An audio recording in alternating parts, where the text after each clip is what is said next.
Hello जय हिंद दोस्तों, आप सभी का स्वागत है आपके अपने YouTube चैनल प्रतिभा क्लासेस पर। आज के इस वीडियो में हम लोग बात करेंगे गॉस थ्योरम क्या मीन्स गॉस का नियम क्या है। गॉस नियम पढ़ने से पहले जो पिछला लेक्चर कंप्लीट हुआ था जिसमें हम लोगों ने एरिया वेक्टर, सॉलिड एंगल और इलेक्ट्रिक फ्लक्स पर बात की थी, उसे 5 मिनट आप रिवीजन भी कर लीजिए, देन आगे बढ़ते हैं ना। तो सबसे पहले हम लोगों ने पढ़ा था एरिया वेक्टर। तो हमने जाना था एरिया एक ऐसी क्वांटिटी है, तो एक वेक्टर क्वांटिटी है, मीन्स इसमें मैग्नीट्यूड के साथ साथ डायरेक्शन भी इन्वॉल्व रहता है। ओपन पृष्ठों मीन्स 2D पृष्ठों के लिए ये पृष्ठ के लंबवत होता है, मीन्स इसका जो डायरेक्शन होता है वो पृष्ठ के लंबवत होता है। जबकि 3D सरफेस मीन्स बंद या क्लोज सरफेस के लिए ये आउटवर्ड नॉर्मल रहता है, मीन्स जैसे क्यूब है ना, और घन है, घनाभ है, ये सब गोला वगैरह है, शंकु है, इनके जो एरिया वेक्टर लिखते हैं वो हमेशा बाहर की तरफ लिखे जाते हैं। जबकि ओपन सरफेस में जैसे स्क्वायर हो गया, रेक्टेंगुलर हो गया, सर्कल हो गया, इनके कैसे लिखे थे? परपेंडिकुलर, है ना, बोथ साइड मीन्स ऊपर नीचे दाएं बाएं किधर भी लिख सकते हैं। क्लियर हो गया नहीं? ठीक।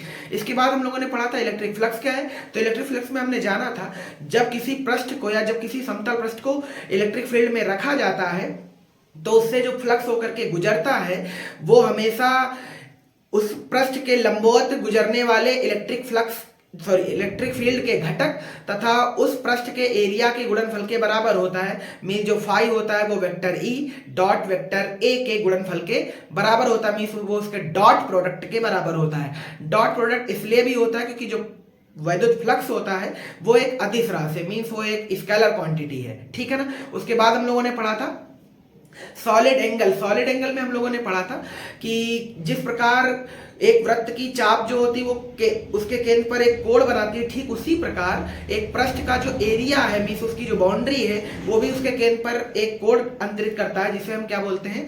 सॉलिड एंगल बोलते हैं, मीन्स क्यूब एंगल बोलते हैं ना, घन कोण बोलते हैं, जिसके लिए हमने फार्मूला लिखा था डी ओमेगा बराबर ए अपान आर स्क्वायर, या कह सकते हैं D A upon are square, क्योंकि डी ओमेगा एक बहुत छोटा एंगल है। क्लियर हो गया ना। एक चीज और बतानी है आपको इसी में, बंद पृष्ठों के लिए याद रखना डी ओमेगा का ऑलवेज मान होता है 4 पाई, यानी कोई अगर क्लोज सरफेस है मीन 3D सरफेस है तो उसके लिए जो डी ओमेगा मीन घनकोण की वैल्यू होती है वो कितनी होती? 4 पाई होती, याद रखना है।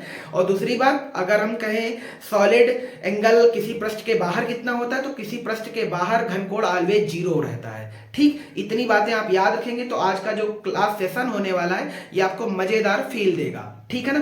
तो एक डायग्राम हम आपको बनाते हैं, उसका पहले तो इलेक्ट्रिक फ्लक्स लिखना सिखा देते हैं। ठीक, फॉर एग्जाम्पल हमने एक पृष्ठ लिया,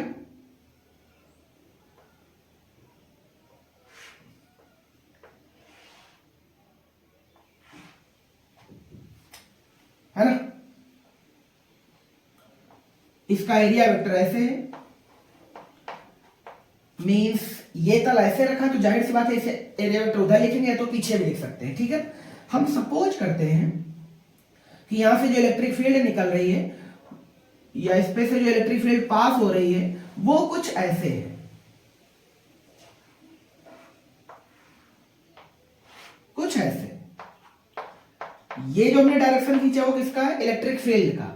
तो ध्यान से अगर आप देखें तो यहां पर एक कोण क्रिएट हो रहा है थीटा, यानी वेक्टर ए के साथ जो वेक्टर ई है वो थीटा एंगल पर है। अब मुझे इसका फ्लक्स लिखना है, तो फ्लक्स लिखने के लिए फार्मूला आपको याद ही था, है ना, फाई बराबर कल हमने लिखाया भी था आपको ई डॉट ए या ई ए कॉस थीटा, ई ए कॉस थीटा।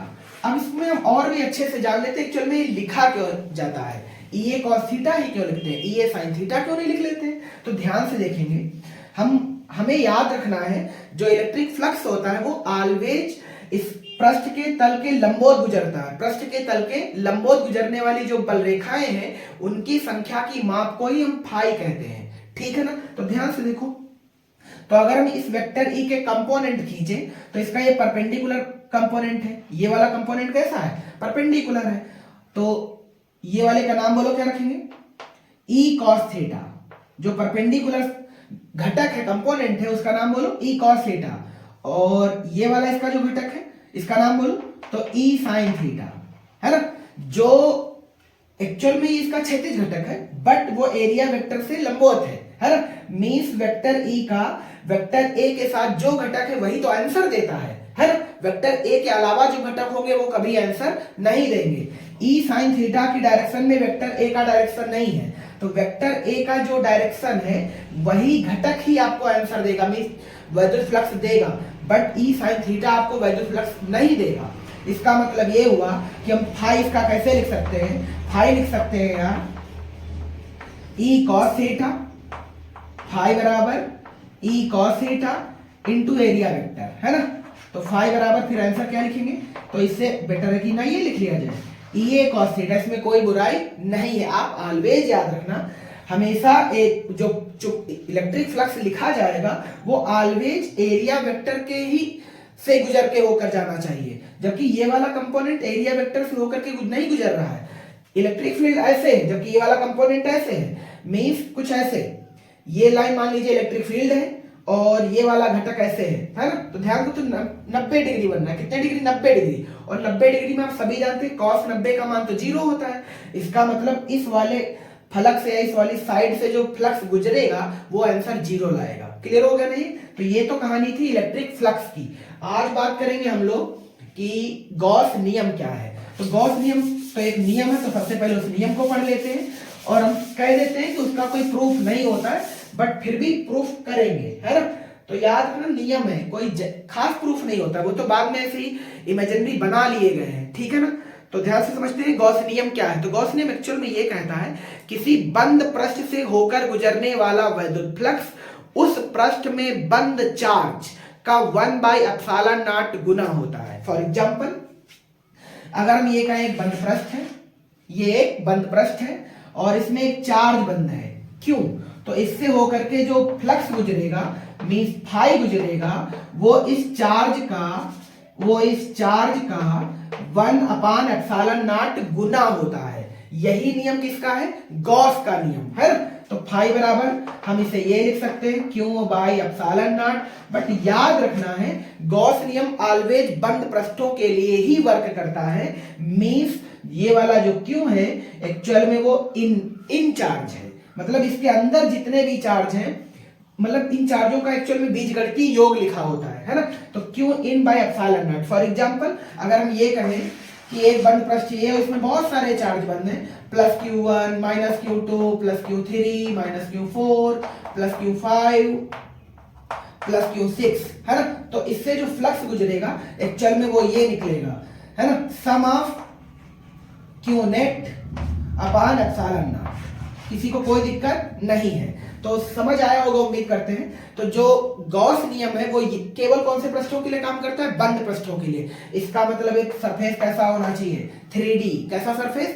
3D। इसमें कोई बुराई नहीं है, यहां तक कि कोई दिक्कत तो नहीं। ठीक, एक बात हमने कल और भी जानी थी, आपको याद होगा, अगर इलेक्ट्रिक फील्ड लाइंस पृष्ठ से बाहर निकल रही है तो फिर जो फ्लक्स होता है वो पॉजिटिव लिखा जाता है, और अगर फील्ड लाइंस उसमें अंदर आ रही है तो फिर इलेक्ट्रिक जो फ्लक्स लिखा जाएगा वो ऑलवेज नेगेटिव लिखा जाता है। कोई दिक्कत नहीं है, ठीक है ना। तो आगे चलते हैं, थोड़ा सा इस फॉर्मूले को और आगे बढ़ाते हैं, देन आपको समझा देते हैं कि ये कैसे क्यों लिखा जाता है ना। और इसे याद भी रखेंगे सब न्यूमेरिकल्स वगैरह लगाने में, क्योंकि छोटे छोटे न्यूमेरिकल इससे खूब बनते हैं और उनमें हमें लगता है कि हम सही है बट हम गलत हो जाते हैं। फॉर एग्जाम्पल, फाई का हमने अभी एक फार्मूला पढ़ा है Q/ε0। ये Q एक्चुअल में नेट है, ये एक्चुअल में Q कैसा है? नेट। और याद रखना केवल बंद पृष्ठों के लिए, बंद पृष्ठ के अंदर जितना चार्ज बंद है उसी की वजह से फ्लक्स आएगा। पृष्ठ के बाहर अगर चार्ज रखा है तो फिर उससे कोई फ्लक्स नहीं आएगा, उसको भी अभी बताते हैं। क्या एक चीज और हमने पढ़ रखी है,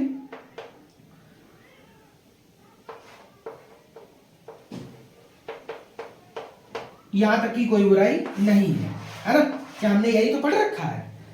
ये हमने क्लोज सरफेस लगाया हुआ, क्लोज सरफेस का समाकलन, है ना। तो vector D and vector E, क्या ये भी फार्मूला तो कल की क्लास में पढ़ा हुआ था? ठीक, अब मान लेते हैं कोई सवाल है, ये कोई अपना बंद पृष्ठ है, इसके अंदर जो चार्ज है वो +Q1 है और बाहर एक चार्ज है +Q2 या -Q2, कुछ भी मान लो। अब हम तुमसे पूछे इसका फ्लक्स बता दो, तो फ्लक्स इसका एक्चुअल में क्या लिखा जाएगा? Q1/ε0। Q1/ε0। आप कहेंगे Q2 इन्वॉल्व क्यों नहीं किया? तो याद रखना पृष्ठ से बाहर चार्जों के लिए गॉस नियम काम नहीं करता है, बट ये चार्ज और ये दोनों चार्ज एक फार्मूले में जरूर काम आएंगे। वो क्या है? वेक्टर ई लिखने में। वेक्टर ई लिखने में ये वाला भी चार्ज वर्क करेगा, ये वाला चार्ज भी वर्क करेगा। बट अगर मुझे इसका फ्लक्स डायरेक्ट लिखना हो देन हम केवल अंदर वाले चार्जों को ही लिखेंगे, ये बात याद रखनी है, कोई बुराई नहीं है। एक बार आपको पढ़ के भी बता देते हैं।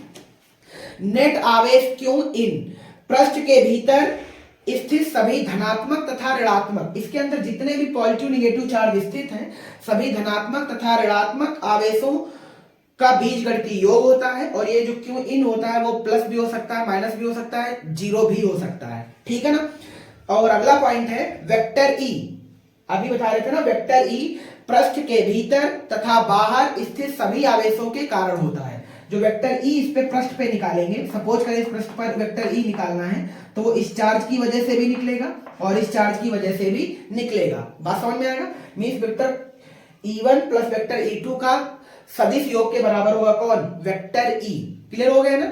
यानी इलेक्ट्रिक फ्लक्स में जो फ्लक्स लिखते हैं वो केवल बंद चार्जों की वजह से, बट अगर इलेक्ट्रिक फील्ड लिखनी हो देन वो दोनों चार्जों की वजह से, मींस अंदर वालों के भी और बाहर वालों की भी वजह से। क्लियर हुआ नहीं, ठीक। अब आगे बढ़ते हैं इस नियम की उत्पत्ति है, इसका प्रूफ पढ़ते हैं, मींस क्यों अपान एप्सिलॉन नॉट का प्रूफ पढ़ते हैं। दूसरी एक चीज और आपको बता देते हैं, अगर ये माध्यम, ये तो फार्मूला कहां का है, निर्वात का, ये फार्मूला किधर का है, निर्वात का। अगर हम ये कहें माध्यम निर्वात ना होकर के परावर्तितांक में रखा हुआ है, मीन जो पूरा सेटअप है चार्जों का वो ऐसे माध्यम में रखा जिसका परावर्तितांक k है, देन इसी फार्मूले को क्या लिखा जाएगा, देन इसी फार्मूले को लिखा जाएगा q net upon k epsilon not. Mean जो इलेक्ट्रिक फ्लक्स होगा उसका मैग्नीट्यूड घट जाएगा। क्लियर हो गया नहीं। याद रखना ये एक अदिश राशि है। कैसी राशि, स्केलर क्वांटिटी है ना, मींस इसमें दिशा नहीं होती, यही कारण है कि ये वेक्टर ई और ए का अदिश डॉट प्रोडक्ट है, अदिश गुणनफल है। क्लियर हुआ ना ये। तो इसे इरेज करता हूं, इसका प्रूफ समझते हैं। प्रूफ समझने के लिए आप सभी को अभी अभी जो एक परिभाषा बताई थी घन कोण, वो आना चाहिए, देन हम आराम से कर सकते हैं। इसके लिए करना क्या है, एक बंद पृष्ठ लेते हैं, ठीक है ना, एक क्लोज पृष्ठ लिया, इसे एक्चुअल में गॉसियन पृष्ठ के नाम से जानेंगे। ठीक, तो हम समझते हैं ये गॉसियन पृष्ठ है। कौन सा पृष्ठ है, गॉसियन पृष्ठ है। इसकी खास बातें क्या है वो भी हम आगे चर्चा कर लेंगे, ठीक है ना। गॉसियन पृष्ठ की खास बातें क्या वो आगे बता देंगे। सपोज करते हैं इसके सेंटर पर एक चार्ज रखा है ना, प्लस क्यू, और इसके लिए करना क्या है अपने को, इससे आर दूरी पर जाकर के इसकी बाउंड्री पर एक सरफेस मान लेते हैं, है ना। और एक्चुअल में टोटल सरफेस का जो एरिया है वो ए है।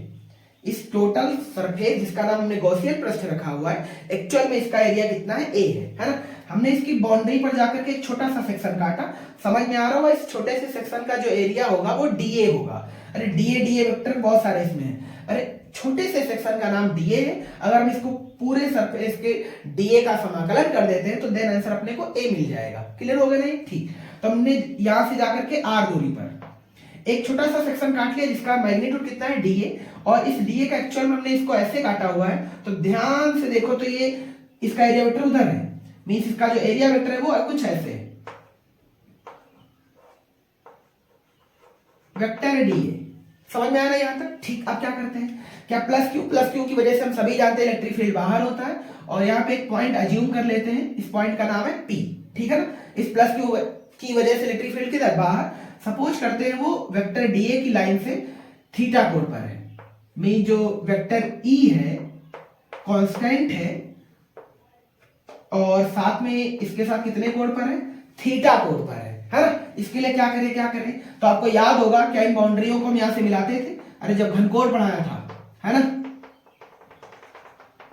अब आपको अच्छे से याद आ रहा होगा कि यहां पर तो एक कोण क्रिएट हो जाता था, और इस कोण की वैल्यू सभी को याद होगी यार, है ना। सपोज कर लेते हैं ये पॉइंट ओ पर स्थित है, और यहाँ पे जो कोण बनेगा उसका वैल्यू बोलो कितना होगा। चूंकि हमने छोटा सा पृष्ठ लिया हुआ है तो जाहिर सी बात है जो एंगल क्रिएट होगा वो भी एक छोटा सा एंगल होगा, और उस एंगल को हम घनकोण बोलेंगे, तो उसका मैग्नीट्यूड कितना है, डी ओमेगा। कितना है, डी ओमेगा। और क्लोज सरफेस के लिए जो डी ओमेगा होता है वो हम सभी जानते हैं उसकी वैल्यू कितनी होती है, 4 पाई, अभी अभी आपको बताया है। और बाहर अगर हम पॉइंट लेते हैं, अगर पूछे यहाँ पर घनकोण कितना है, तो आंसर 0 है, कोई बुराई नहीं है। मींस अगर हम ये वाला सरफेस को यहाँ पे ले लें, देन अगर हम इसको यहाँ से मिलाएं और आपसे पूछे कि इसका घनकोण कितना, तो आप यहाँ पे आराम से लिखेंगे 0। मींस बंद पृष्ठों के लिए तो इसका मैग्नीट्यूड 4 पाई होता है, बट जो बाहर पृष्ठ लिया जाएगा उसके लिए डी ओमेगा की वैल्यू कितनी आ जाएगी 0। आपको याद होगा इसका मतलब स्टेरेडियन होता है। क्या होता है? स्टेरेडियन, ठीक है ना। और एक अनिश्चित आकृति के लिए, जैसे मान लीजिए ये वाली आकृति कोई फाइनाइट आकृति नहीं, बिल्कुल अनसेप्ड है। अनसेप्ड आकृति के लिए आपको याद होगा इसका formula DA cos theta by are square, DA cos theta by are square, ठीक है ना। अब पढ़ते हैं, ध्यान से देखो। क्या हम समझ रहे हैं प्लस क्यू की वजह से पॉइंट पी पर एक इलेक्ट्रिक फील्ड भी होगा? क्यों? क्योंकि प्लस क्यू पॉइंट पी के लिए पॉइंट चार्ज है। पी के लिए प्लस क्यू कैसा चार्ज है? Point charge. और आपने पहले चैप्टर में पढ़ा था पॉइंट चार्ज की वजह से इलेक्ट्रिक फील्ड का मैग्नीट्यूड होता है 1/4πε0 q by are square, q by are square. लिखते हैं फिर बिना किसी देरी के। तो ई का जो वैल्यू है भाई वो कितना है? 1/4πε0 है ना। और अगर यहाँ पे निर्वात ले ले तो फिर यहाँ पे के भी लिखा जाएगा, सॉरी माध्यम का परावर्तन ले ले तो के भी लिखा जाएगा। तो यहाँ पे बोलो क्या लिखे? क्यू बटे आर स्क्वायर। उम्मीद करते हैं यहाँ तक कि सभी को समझ आएगा, यहाँ तक कि कोई बुराई नहीं है। ठीक, अब क्या करें? अब क्या करें? तो एक्चुअल में मुझे तो इससे प्रूफ ये करना है Q by epsilon not. Proof तो करने ये बैठे, प्रूफ करने ये बैठे तो जाहिर सी बात है कि फ्लक्स ही तो लिखेंगे। और हम सभी जानते हैं इस छोटे से अवयव यहां से लिखेंगे डीए से होकर, और ये क्लू लाइन होगी पूरे चैप्टर के लिए, वेक्टर डीए से होकर गुजरने वाला फ्लक्स है ना, कितना? तो डी फाइव बराबर ई सिमेट्रिकल है, मींस हर जगह कांस्टेंट है, चाहे सेक्शन यहां काटो चाहे यहां काटो चाहे कहीं पर भी काट लो, जरूरी नहीं कि आप यहीं पर काटें। तो फिर बोलो क्या लिखेंगे? Vector E dA cos theta, E dA cos theta. अगर हम ये कोई गोला मान लेते हैं, सिमेट्रिकल मान लेते हैं, तो यहाँ पर हम अज्यूम कर सकते हैं कि वेक्टर डीए की लाइन में वेक्टर ई है, तो हम थीटा आराम से 0 कर सकते हैं, और थीटा 0 कर लेंगे तो आंसर 1 आ जाएगा। और आंसर हम आराम से लिखेंगे वेक्टर ई डॉट डीए, अगर ये गोला होता तो, है ना। और आराम से ई की ये वैल्यू रख देते, तो डीए की वैल्यू सभी जानते हैं, इंटीग्रल करते क्लोज सरफेस का तो वेक्टर ए आ जाता, और वेक्टर एक्चुअल में सरफेस का टोटल एरिया होता। चूंकि अगर हमने गोला मान लिया होता तो ए का वैल्यू हम सभी जानते हैं 4πr² होता, 4πr² से ये वाली वैल्यू कट जाती, आंसर ये आ जाता। बट हमने एक अनसेप्ड आकृति ले रखी है, इसका मतलब इसको ऐसे ही पड़ा रहने देंगे। ध्यान से देखेंगे आप क्या करें? क्या वेक्टर ई की वैल्यू यहां से उठा के रख दे? तो कहेंगे बिल्कुल रख दो यार, इसीलिए तो निकाली गई थी वो। तो 1/4πε0 dot q upon are square, है ना। अब ध्यान से देखो, तो यहाँ पे क्या लिख सकते हैं? बोलो क्या लिख सकते हैं? डीए अपान cos theta, sorry DA cos theta, DA cos theta. अब क्या करें? मुझे तो इस पूरे पृष्ठ से ही फ्लक्स निकालना है, और हमें पता है उसका मैग्नीट्यूड क्यों पाई एप्सिलॉन नॉट होता है। प्रूफ करने जा रहे हैं, यही तो निकालना है। तो क्या करें? संपूर्ण पृष्ठ से होकर गुजरने वाला फ्लक्स, संपूर्ण पृष्ठ से होकर गुजरने वाला फ्लक्स, से होकर गुजरने वाला फ्लक्स। अब क्या करें? क्या जब संपूर्ण पृष्ठ से होकर गुजरने वाले फ्लक्स को निकालेंगे तो ध्यान से देखो, तो क्यू अपान 4πε0 यहाँ पे वेरिएबल नहीं है, मींस ये पूरा टर्म वेरिएबल नहीं है। वेरिएबल है कौन? डीए कॉस थीटा और R square, DA cos theta upon are square यहाँ पे वेरिएबल है। समझ में आएगा क्यों वेरिएबल है? क्योंकि अगर आप यहाँ से ओ से इस वाली दूरी को देखें ध्यान से तो कुछ कम है, यहां से लेकर के यहां जाएंगे तो कुछ अलग आंसर है, यहां से लेकर के यहां जाएंगे इस वाली दूरी से कुछ अलग आंसर है। तो ये वाला पूरा टर्म तो वेरिएबल है, और जो कांस्टेंट है हम उसका समाकलन नहीं करते। क्लियर हो गया ना ये? तो इसे यहां पे सॉल्व करते हैं, ध्यान से देखना।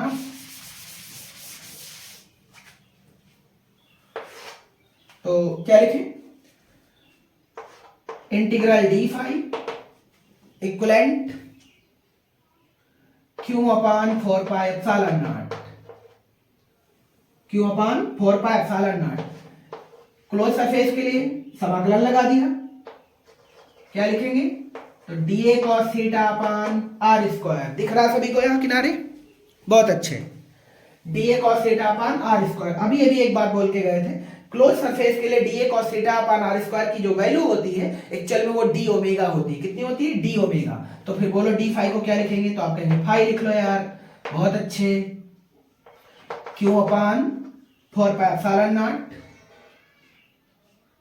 डी ओमेगा, है ना। और डी ओमेगा की वैल्यू हमने पहले ही बता रखी है आपको, कितनी होती है? 4 पाई।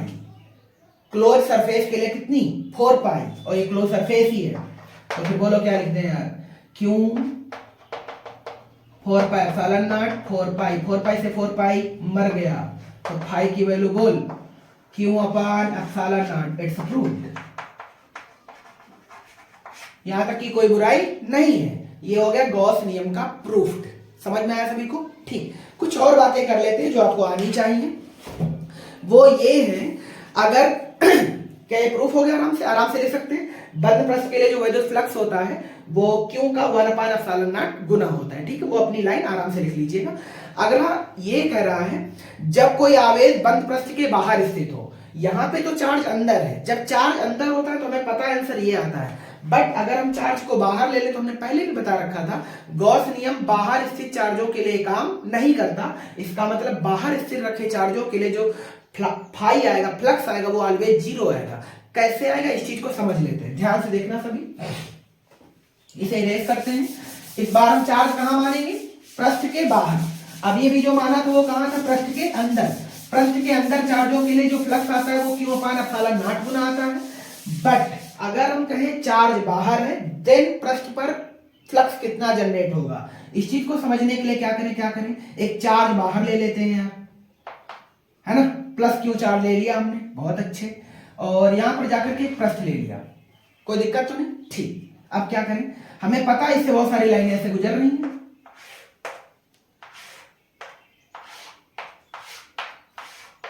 है ना, बहुत सारी लाइनें गुजर रही हैं, बट इसमें जो कहते हैं कि फ्लक्स है वो तो 0 है। अब ये फ्लक्स 0 है कैसे, इसी चीज को तो समझना है। ध्यान से देखेंगे तो इस टोटल सरफेस को जब कंसीडर करेंगे देन आंसर तो 0 आएगा, बट अगर हम एक एक साइड पे चर्चा करेंगे तो ये आंसर 0 नहीं है। ध्यान से देखना, क्या करें, अगर हम यहां पर जाकर के एक छोटा सा सेक्शन काट लें, ये वेक्टर ए है, इसका एक छोटा सा सेक्शन काटा और इसका मैग्नीट्यूड रखा डीए, कितना रखा, डीए, ठीक है, बहुत अच्छे। अच्छा, इस डीए का अगर तुमसे एरिया वेक्टर पूछ लें तो कितने लोगों को समझ आ रहा है, ये एक्चुअल में 3D है, सरफेस कैसा है, बंद है, अरे बंद पृष्ठ है, कैसा पृष्ठ है, बंद पृष्ठ है, तो जाहिर सी बात है area vector outward normal, means इसका जो एरिया वेक्टर है वो कुछ ऐसे है ना, यानी कि जो इसका डीए वेक्टर है वो कुछ ऐसे है, जबकि यहां पर फील्ड लाइंस का डायरेक्शन कुछ ऐसे है। उम्मीद करते हैं ये डायग्राम आपको पिद्दी सा जरूर समझ में आ रहा होगा। आगे बढ़ते हैं। अच्छा, ऐसा एक सिमेट्रिकल पार्ट आपको यहां दिख रहा होगा इसी की लाइन में, है ना। अगर हम तुमसे पूछे इसका एरिया वेक्टर किधर है तो आप आराम से कहेंगे आउटवर्ड नॉर्मल, इसका मतलब इसका एरिया वेक्टर भाई साहब इधर है, जबकि इसमें फील्ड लाइंस इधर है, ऐसे तो थ्रू पास हो रहा है, तो वेक्टर ई कुछ ऐसा है, समझ में आया ना। अब दोनों डायग्रामों को थोड़ा ध्यान से यहाँ पे सॉल्व करते हैं। अच्छा, इन दोनों डायग्रामों में हम फाई लगाते हैं, d phi, E D A cos theta, E D A cos theta, E उधर डी ए इधर, थीटा बोल, तो थीटा बोल कितना है भाई, 180, कितना है 180, तो डी फाई की वैल्यू बोल माइनस ई है, माइनस का ई डी ए। उम्मीद करते हैं यहां तक कि कोई बुराई नहीं है, ये वाले सेक्शन को हमने सॉल्व कर दिया। ठीक है, ऐसे इसको सॉल्व कर दे तो फिर लिखेगा क्या, D phi E D A same direction cos 0 means 1, cos 0 का मान 1, देन आंसर हो E D A, D phi की वैल्यू कितनी आ गई, ई डी ए। अब हम तुमसे पूछें इस पृष्ठ से होकर कितना फ्लक्स गुजरा, ई डी ए, इससे कितना होकर के गुजरा, माइनस का ई डी ए, तो नेट फाई बोल। अरे अगर हम कहें इस सरफेस से, इस क्लोज सरफेस से फाई नेट कितना है, तो डी फाई माइनस का डी फाई प्लस का, आंसर बोलो 0, हो गया ना हीरो, समझ में आया। तो अगर चार्ज पृष्ठ के बाहर स्थित है तो इसकी वजह से इससे जो फ्लक्स गुजरेगा वो ऑलवेज 0, बट अगर चार्ज इसके अंदर स्थित है तो जब फ्लक्स गुजरेगा वो आंसर कितना, क्यू बाई एप्सिलॉन नॉट। किसने बताया, गॉस ने, हमने नहीं, समझ में आया ना। ठीक, कुछ और बातें कर लेते हैं यार। कुछ और बातें करने में कुछ गॉस नियम संबंधी बातें उन्हें आप आराम से सुन लीजिएगा अच्छा थ्योरिकल भाषा में, ठीक है ना। तो चलो इसे इरेज करते हैं, कुछ और बातें करते हैं, फिर क्लास ओवर करते हैं। फिर अगली क्लास में हम लोग बात करेंगे गॉस नियम के एप्लीकेशन की, और गॉस नियम की एप्लीकेशन में केवल इलेक्ट्रिक फील्ड ही फाइंड की जाती है, याद रखना है। गॉस नियम से हम किस पर व्याख्या करेंगे, किसकी चर्चा करेंगे, तो ऑलवेज याद रखेंगे गॉस नियम से हम केवल इलेक्ट्रिक फील्ड की ही चर्चा करेंगे, मींस इलेक्ट्रिक फील्ड ही फाइंड करेंगे इनफाइनाइट वायर की वजह से जो एक सतत आवेशित होगा, और समतल चादर की वजह से, गोले की वजह से, गोले के केंद्र पर, गोले के पृष्ठ पर, गोले के बाहर। समझ में आ गया ना। एक चीज और बहुत छोटी सी आपको बता देते हैं। फॉर एग्जाम्पल हमने कहा एक चार्ज है जो आर रेडियस के गोले में बंद है, ठीक। अगर हम तुमसे पूछे इससे फ्लक्स कितना गुजरेगा, तो तुम आराम से बोलोगे क्यू अपान एप्सिलॉन नॉट गुजरेगा। कितना गुजरेगा, क्यू अपान एप्सिलॉन नॉट, ठीक। वहीं पर हमने क्या किया, एक बड़ा सा गोला लिया, है ना, ये वाला। अब इसकी रेडियस का कुछ नाम देते हैं। सपोज कर ले 2r है। 2r का मतलब है कि रेडियस को हमने डबल किया। अब जब रेडियस को हमने डबल किया तो इससे होकर के कितना फ्लक्स गुजरेगा, तब तुम कंफ्यूजिया जाओगे। कंफ्यूजियाना नहीं है, ध्यान से देखो। सपोज करें हम, अच्छा एक्चुअल में हम फ्लक्स जानते हैं, नंबर ऑफ फील्ड लाइंस होता है। नंबर ऑफ फील्ड लाइंस बहुत अच्छे हैं। तो हमने कहा इससे कुछ लाइनें गुजर रही हैं, सपोज कर ले उनके कुछ नंबर हैं, ज्यादा नहीं 4 मान लें। कितने नंबर मान लिए, 4। यानी इस चार्ज से कितनी फील्ड लाइंस गुजर रही हैं, 4, ठीक। अब इस छोटे गोले से भी कितनी होकर के गुजरेंगी, तो आप कहोगे 4 गुजरेंगी। बड़े वाले से होकर के भी कितनी गुजरेंगी, 4 ही गुजरेंगी, क्योंकि ये इनफिनाइट तक है। ये लाइनें कहां तक है, इनफाइनाइट तक है। तो बड़े गोले से भी कितनी, 4। अब जब छोटे गोले से भी 4, जब 4 गुजर रही थी तो फ्लक्स बोल क्यू बाय एप्सिलॉन नॉट। बड़े गोले से भी 4, इसका मतलब इसका भी फ्लक्स बोल तो कहेगा क्यू बाय एप्सिलॉन नॉट। उम्मीद करते हैं तक कि कोई बुराई नहीं है। अगर हम एक 3r का रेडियस का गोला खींच लें, मींस इसे लिख दे 3r, तो फिर बोल फ्लक्स कितना, अगेन फाई बराबर क्यू बाय एप्सिलॉन नॉट। इसका मतलब साफ है कि जो फाई है वो किसी पृष्ठ की आकृति की जो साइड है उन पर डिपेंड नहीं करता है। मीन जैसे मान लीजिए 10 सेंटीमीटर घन से 5 लाइनें गुजर रही हैं, तो 20 सेंटीमीटर से कितनी गुजरेंगी, तब भी भाई साहब 5 ही गुजरेंगी। समझ में आ गया ना। तो ऐसे न्यूमेरिकल बहुत इजी है, बट समझ में तो आने चाहिए। अगर समझे नहीं है तो ये कठिन हो जाएंगे ना, इसलिए बहुत बारीकी से समझ लो, आराम से सॉल्व करो, ठीक है ना। आगे बढ़ते हैं यार। अब कुछ बातें और कर लेते हैं। और बातें क्या है, ध्यान से सुन लो, कुछ थ्योरिकल बातें आराम से सुन लीजिएगा। पहला पॉइंट कह रहा है गॉस नियम किसी भी आकार व आकृति के बंद पृष्ठ से गुजरने वाले वैद्युत फ्लक्स के लिए सत्य है।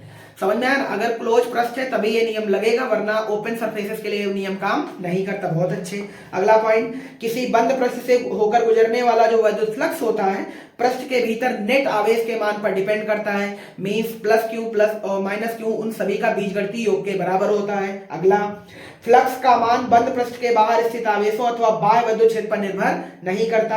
अतः यदि पृष्ठ के भीतर नेट आवेश शून्य हो, पृष्ठ के अंदर अगर नेट चार्ज 0 है, देन फ्लक्स भी 0 होगा, क्योंकि याद होगा आपको फ्लक्स हमने कहा था केवल अंदर वाले चार्जों की वजह से ही आता है। बहुत अच्छे। अगला पॉइंट, यदि किसी बंद सममित पृष्ठ के केंद्र पर बिंदु आवेश क्यों स्थित हो, तो पृष्ठ के प्रत्येक आधे भाग से गुजरने वाला फ्लक्स कुल वैद्युत फ्लक्स का आधा होगा। फॉर एग्जाम्पल अगर हम ये कहें ये एक हाफ सिलेंडर है, बट ये हाफ है, ठीक है ना। हाफ मतलब आधी लंबाई का, मींस इसकी लंबाई जो है L/2 है, ठीक है ना। इधर से पूरा सॉलिड है, इसका मतलब नीचे से बंद है, ऊपर से ओपन होगा क्योंकि ये आधा काटा गया है, ठीक। अब क्या करें, और इससे हमने फ्लक्स निकालना है, तो पूरे से हमें फ्लक्स निकलना आता है। किसी भी आकृति से कितना गुजरता है, क्यू बाय एप्सिलॉन नॉट। इसके लिए क्या करें, तो गॉस नियम ये कहता है कि इसी की सिमेट्रिकल एक पार्ट और बना लो। अरे आधा तो है ही, आधा और बना लो। आधा और बनाएंगे तो भाई साहब ये कंप्लीट सिलेंडर हो गया। ये हमने एक इमेजिनरी सिलेंडर बनाया हुआ है। कैसा सिलेंडर, इमेजिनरी।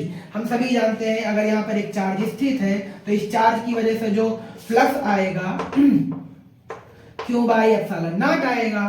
बट मुझे तो यार इस आकृति की वजह से निकालना था, तो टोटल की वजह से क्यू बाय एप्सिलॉन नॉट, इसके 2 हिस्से कर दिए हमने, तो फिर बोल कितना आएगा फ्लक्स, तो आंसर आएगा Q by epsilon naught, sorry Q by 2 epsilon naught. Phi का जो आंसर आएगा क्यू बाय 2 एप्सिलॉन नॉट इस आकृति के लिए, यहां तक की कोई बुराई नहीं है। ऐसे ही क्या करते हैं एक सेमी स्फीयर ले लेते हैं यार,